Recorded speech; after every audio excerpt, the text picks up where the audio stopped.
Yo guys, it's JJ here, and today I'm going to be walking you through how Metro Boomin makes evil beats for 21 Savage. But before we get into the video guys, make sure to like, comment, subscribe, and of course, grab my free drum kit. Link is in the description. On my IG, I tell you what to do to get the free kit, but just know I'm going to be using these drum sounds in this video, and let's just get straight into it.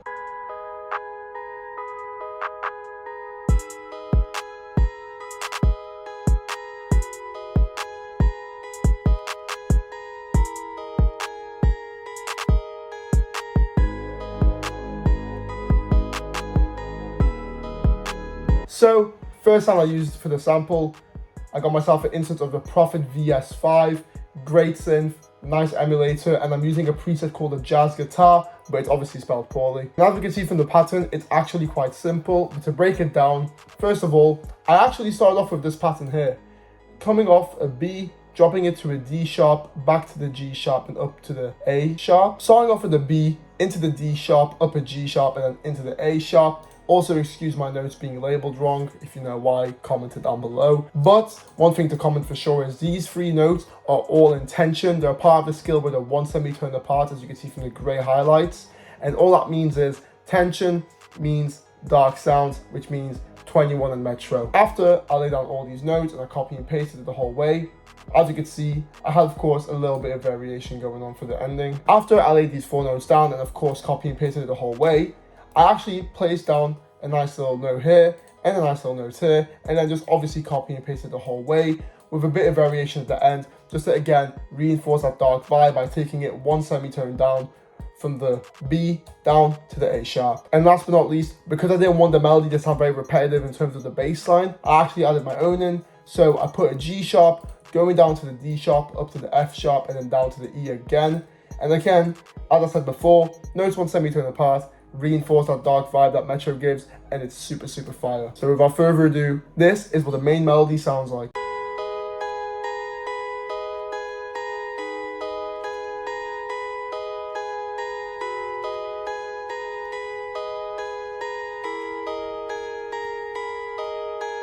And there we have it, a nice little plucky guitar sound, but let's just move on to the effects. First thing I did, grabbed an EQ cutting off all the lows and a few of the highs. Next up, I got myself an instance of Soothe 2, just to act as a compressor to duck some harsher frequencies. Then I got some RC20, just to add a nice little vintage effect to the whole sound and really just add, to the whole dark atmosphere. And last but not least, I got myself an instance of Valhalla Vintage Verb. As you can see from the preset, had a fair amount of reverb in there, a nice little bit of decay just to really add that ambience. And last but not least, the melody was stereo separated around 28%. And if you have headphones on, you'll hear how the sample and the stereo separation progresses throughout the whole video. Next up, I got myself an instance of Analog Lab 5, and I used a preset called The Gardener at Night V2. This comes from a band called Endless. I don't know who made it, but whoever you are, you've got some fire basses in there. And as you can see from the pattern, it's very simple. All I do is follow the root notes of the main melody.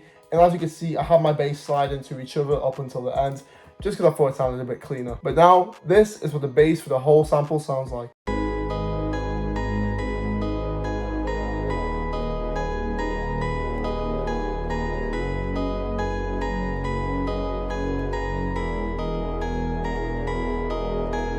And there we have it. Nice, dark, and gritty bass to really add that nice, dark atmosphere to the Metro beats. Next up, I got myself an instance of Contact 7, and I'm using a different preset to the usual, using one called a Bali Solo, all vowels layers, of course in Ethno World 6. It's a very nice choir, to put it simply. And as you can see from the pattern, simple as well. It's a nice little cascading pattern that actually climbs upwards, going from the G sharp, up to the B, into a C sharp, and down to the A sharp. And again, making use of those notes which are one semitone apart to really add that nice dark effect. And without further ado, this is what the vocals sound like.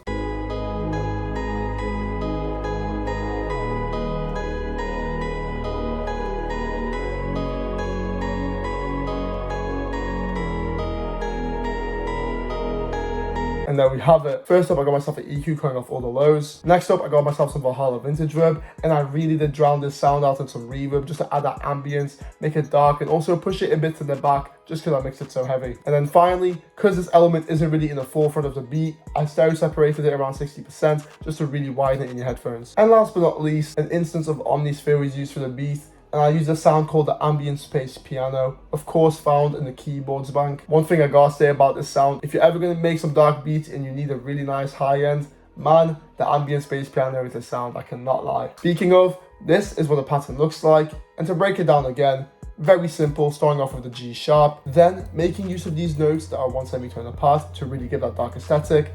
And then for the second half, I actually take out the 2 and the 4 note and leave the 1 and the 3, just to further emphasize that nice, dark, ambient, and kind of like a cliffhanger feel, because I'm just leaving it very, very open. I clicked Alt-R to randomize my velocities, and of course I did that by using this little knob here. So without further ado, this is what the full sample for Metro Boomin and 21 sounds like.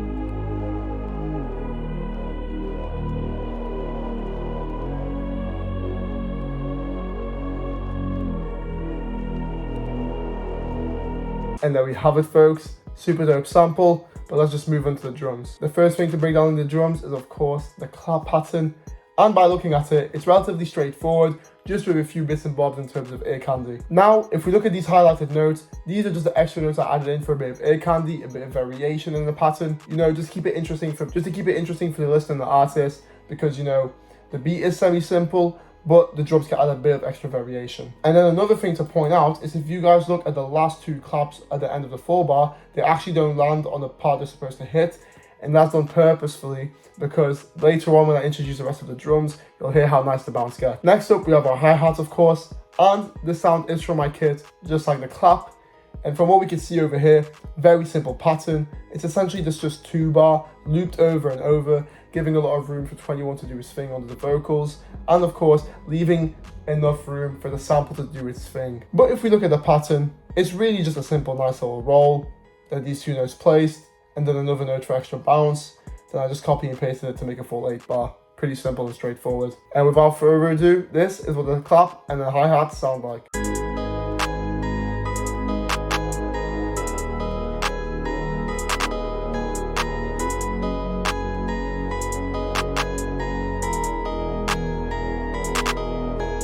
And there we have it, already establishing a nice little bit of a bounce. Time to move on to the kick itself. So when we look at the kick pattern, it's a very nice, simple and straightforward one.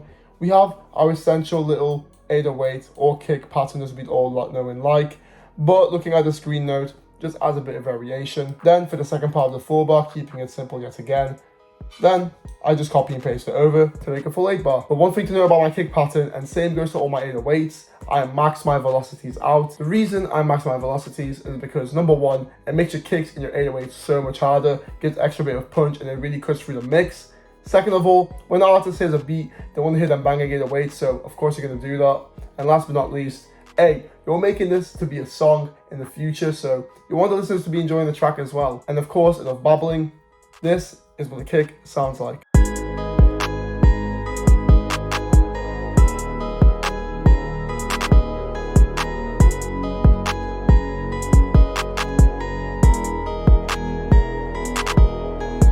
And there we have it. Super dope pattern, nice little bit of bounce, and that's all I could really ask for. And of course, last but not least, we got ourselves a nice little perk, and it's called the What Is This perk, of course, from my kit. And looking at the pattern, yet again, simple 2 bar that just loops over and over. So looking over here, we get ourselves a nice little bounce established, then making a nice little roll over here. And of course, I just copy and paste it 3 more times to get a full 8. And now without further ado, this is what the full beat for 21 Savage, produced by someone like Metro, sounds like.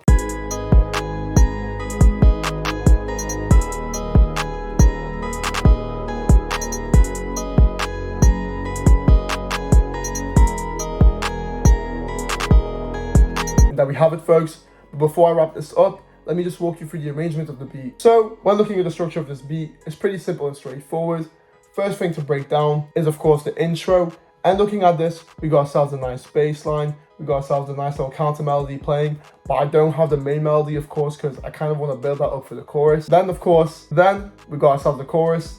Looking at it, we of course start off with the main melody, going in with the counter melody, having the kick coming in a bit alongside the clap and the hat. But then for the second half of the chorus, I wanted to switch it up a bit. I completely strip away the hi-hats, I introduced the bass, and all you left is a nice kick and a nice clap, just to allow a nice little bit of bounce. Then next up, we're in our verse section. We got ourselves 3 8 bars going over here, and breaking down the first verse, we got ourselves the main melody playing, of course, but then I reintroduced all the essential drums in the next 2 bars after the beginning. Then on to the second part of the verse, I have my main melody still playing, introducing the counter melody from before, alongside the nice little perk that I've got going on, and all the other drums included. And last but not least, we enter the final stage of the verse, which is the pre-hook. And it's called the pre-hook because it's the final 8 bar before the verse, before the chorus hits. So it kind of goes hand in hand with the name. And if we look at it, I introduced the bass. I have this nice little vocal that I did not get played at all before, so it just really adds that nice little bit of variation. And I stripped away all the drums just so I can really let that build up happen just before the chorus hits again. Speaking of chorus, as you can see, I just copy and paste the pattern again. And then yet again, I copy and paste the verse section. And then last but not least, for the chorus, I switched it up a bit. I introduced the bass the whole way through. And I introduced a nice little perk that was going on before in the verse section. And without further ado, guys, there you have it. The full video of how to make a beat like Metro Boomin for 21 Savage.